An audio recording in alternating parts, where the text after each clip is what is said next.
မင်္ဂလာပါဒီဗီဒီယိုမှာတော့modern furniture နဲ့ပတ်သက်ပြီးတော့ square feet ကျွန်တော်တို့ဘယ်လိုတွက်မလဲ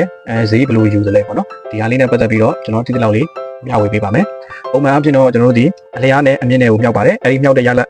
ကျွန်တော်တို့ square feet ကိုယူပါတယ်ဥပမာအလျားဒီ4ပေအမြင့်ဒီ10ပေအဲဒီတော့8လေးဒီ32 square feet ကိုကျွန်တော်တို့ယူပါတယ်ဒီဟာကိုကျွန်တော်တို့ဒါကတော့ square feet တွက်တာပေါ့နော်ကျွန်တော်တို့ဒီဟာကိုဈေးဘယ်လိုတွက်ကြမလဲဆိုလို့ရှိရင်ကျွန်တော်တို့ပုံမဲ့ပစ္စည်းတစ်ခုကိုကုန်မဲ့ပစ္စည်းပမာဏပေါ့နော်ကုန်မဲ့ပစ္စည်းပမာဏကိုကျွန်တော်တို့အရင်ချပြီးတော့တွက်ကပါမယ်အဲဒီတော့ကျွန်တော်တို့ hand scan နဲ့ပုံစံလေးတစ်ခုကိုကန့်ပြန်ပြန်လေးချစ်တက်ဖို့လိုပါတယ်โ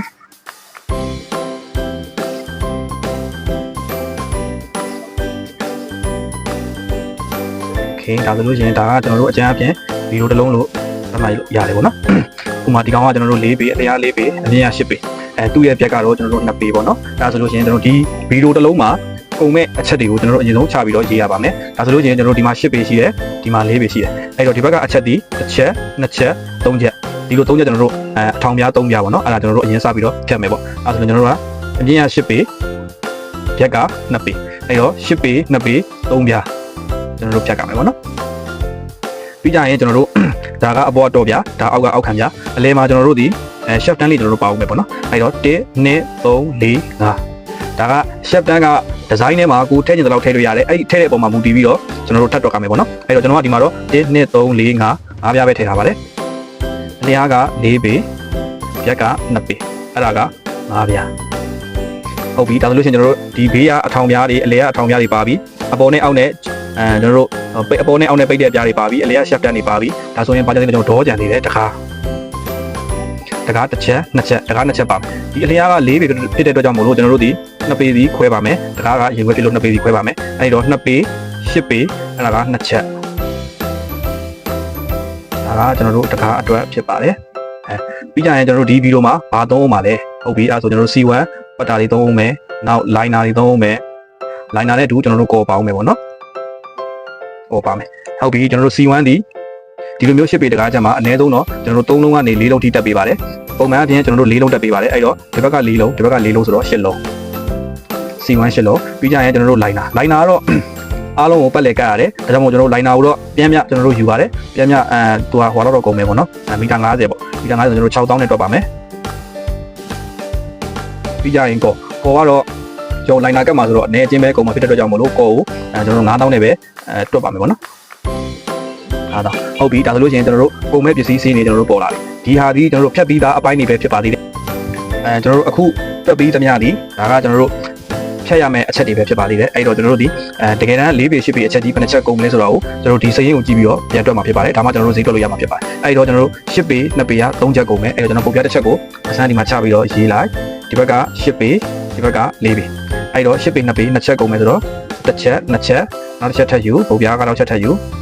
10ပေ4ပေအဲ့မှာနောက်တစ်ပိုင်းထပ်ခွဲအဲ့တော့ဒီမှာ1 2 3 10ပေ4ပေ3ချက်အတွက်ကျွန်တော်တို့ပြီးပါပြီဟုတ်ပြီကျွန်တော်တို့4ပေ2ပေကစုစုပေါင်း5ချက်ကုန်မယ်အဲကြောင့်မလို့ကျွန်တော်တို့4ပေ2ပေဆိုတော့ကျွန်တော်ဒါကို2ပေစီပိုင်းထားတယ်အဲ့တော့ဒီမှာကျွန်တော်တို့4ပေ2ပေဆိုတော့ဒီကောင်က10ပေရှိတာဆိုတော့တစ်ချက်နှစ်ချက်အဲ့ဒီမှာ2ချက်ရမယ်ဟုတ်ဗျာနောက်တစ်ချက်ကျွန်တော်တို့ထပ်ပြီးတော့ယူရပါမယ်ယူပြီးတော့ကျွန်တော်တို့အလဲရပဲထပ်ပိုင်းမယ်သူက2ပေဆိုတော့ကျွန်တော်တို့2ပေမှာပိုင်းမယ်အဲဆိုတော့2ချက်ရပြီးသားဆိုတော့နောက်2ချက်ထပ်ပိုင်းမယ်တစ်ချက်နှစ်ချက်စုစုပေါင်း5ချက်လို့ဆိုတော့နောက်တစ်ချက်ထပ်ပိုင်းမယ်ဒီမှာ5ချက်အဲဆိုလို့ရှိရင်ကျွန်တော်တို့ဒီ4ပေ2ပေပုံပြကအလို့1 2 3 4 5ဒီမှာ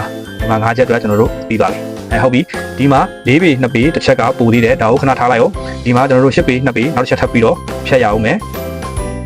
နောက်တစ်ချက်ထပ်ယူလဲရပိုင်း10ပေ2ပေ2ချက်အတွက်ဒီမှာကျွန်တော်တို့ရပါပြီရမယ်နော်အဲ့ဒီ2ပေဒီကောင်က10ပေအဲ့တော့ဒီဟာကတကားအတွက်2ချက်အဲ့တော့ဒီ2ချက်လည်းကျွန်တော်တို့ပြီးပါပြီဒီချက်ကတော့ပူလိမ့်မယ်ဒါကတော့ကျွန်တော်တို့ပုံမှန်ပဲဘယ်ဟာမှကျွန်တော်တို့အတိအကျမရပါဘူးနော်အဲ့တော့ကျွန်တော်တို့ဒီစေးရေးစပြီးတော့တွက်လို့ရပြီโอเคကျွန်တော်တို့ဒီမှာဒီဗီဒီယိုမှာကျွန်တော်တို့ plugin ပိတ်ဖို့ကြံသေးတယ်ပေါ့နော်အဲ့တော့ plugin တစ်ချက်ကိုထပ်ပြီးတော့ပေါင်းထည့်ပေးရမယ် plugin ဒီ composite သုံးမယ်ဆိုလို့ရှိရင်သူအမျိုးစားလိုက်သူရှိပါတယ်ခံမှန်းကြီးကတော့4000ကနေပြီးတော့6000ဝန်းကျင်ရှိပါတယ်နောက်တစ်ခုက3 milli plugin plane တွေလည်းရှိတယ်အဲ့ဒီ3 milli plugin plane တွေပိတ်လဲရပါတယ်သူတို့ကတော့9000ကနေပြီးတော့9000ဝန်းကျင်ရှိပါတယ်ဒါကတော့ကိုပိတ်မဲ့ကိုသုံးကျင်တဲ့အမှုဆောက်ပေါ်မူတည်ပြီးတော့ကျွန်တော်တို့ပေါင်းပြီးထည့်ရမှာပေါ့နော်ကျွန်တော်တို့ဒီမှာ6000နဲ့စံထားပြီးတော့တွက်ပြပါမယ်အဲ့ဒီတော့ကျွန်တော်တို့ဒီကုန်ကြမဲ့ပစ္စည်းစင်းအားလုံးကျွန်တော်တို့ရပြီအဲ့တော့စပြီးတွက်ကြမယ်ပေါ့နော်အဲ့တော့ဒီဗီဒီယိုမှာ10ပေ4ပေဗီဒီယိုမှာကျွန်တော်တို့ဘလော့ဘုတ်ပြီးပေါ့နော်အဲ့ဒါကစုစုပေါင်း1ချက်2ချက်3ချက် ၄ချက်ကျွန်တော်တို့၄ချက်ကုန်ပါမယ်နောက်โอเคနောက်တစ်ခုက C1 တက်မယ်ပေါ့နော် C1 အမျိုးအစားအများကြီးရှိပါတယ်304ရှိတယ် KE ရှိတယ်အခုနောက်ပေါ်နေတဲ့ဒီတစ်စိတ်မျိုးစုံအများကြီးရှိပါတယ်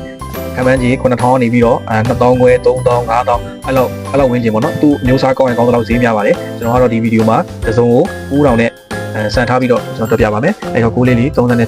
3000နဲ့6000နောက်တစ်ခုကတော့ liner ပေါ့နော် liner ကိုကျွန်တော်တို့6000နဲ့စံထားပြီးတော့ယူခဲ့ပါတယ်နောက်တစ်ခုကတော့ backing ပေါ့နော်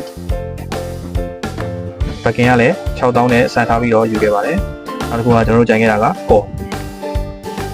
ကိုတော့9000နဲ့ယူခဲ့တယ်ပေါ့နော်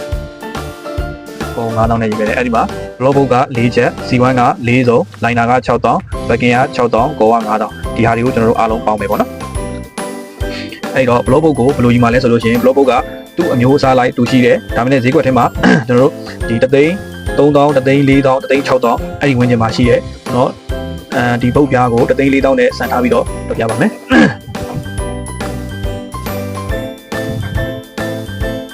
ဟုတ်ပြီအဲ့တော့ညလေးဆိုတော့ပုတ်ပြားအတွက်က5သိန်းနဲ့6000 5သိန်း6000ဒီဟာက C1 က3000နဲ့6000ကျွန်တော်တို့တွက်လို့ရပြီ5သိန်း6000အပေါင်း C1 အတွက်3000နဲ့6000အပေါင်းနောက်ပြီးကြရင် liner အတွက်က6000အပေါင်း backing အတွက်က6000အပေါင်း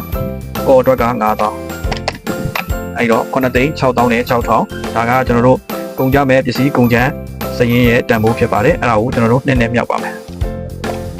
အဲ့တော့15သိန်း3000နဲ့2000ဖြစ်ပါတယ်အဲ့တော့ကျွန်တော်တို့10ပေ4ပေဗီဒီယိုတစ်လုံးကိုပြန်ပြန်ကျွန်တော်တို့15သိန်းဝန်းကျင်ဖြစ်ပါတယ်ဒီထဲမှာကျွန်တော်တို့ဒီစက်ရုံစရိတ်တွေလေပါစရိတ်တွေသွားကားလာကားတွေမပါသေးပါဘူးဒီဟာတွေကတော့ကျွန်တော်တို့ဒီနှစ်မြောက်ခြင်းအပြင်ဒီအရာတွေအားလုံးကိုကာမိပါတယ်အားလုံးအတွက်အဆင်ပြေတဲ့ဈေးနှုန်းဖြစ်ပါတယ်ဒါကတော့ကိုယူတဲ့နှုံးထားပေါ်မူတည်ပြီးတော့ကိုသုံးမဲ့ဒီစနစ်ပေါ်မူတည်ပြီးတော့သတ်မှတ်တဲ့ဈေးနှုန်းဖြစ်ပါတယ်ဒါကတော့ကျွန်တော်တို့အခြေခံဒီအလုပ်ကိုစလုပ်တော့မှဆိုလို့ရှိရင်ဒီနည်းနဲ့တွက်ရင်ဒါတော့မရှုံးတဲ့နည်းပေါ့နော်ဒါလေးကိုမျှဝေပေးနေဖြစ်ပါတယ်အားလုံးကိုကျေးဇူးတင်ပါတယ်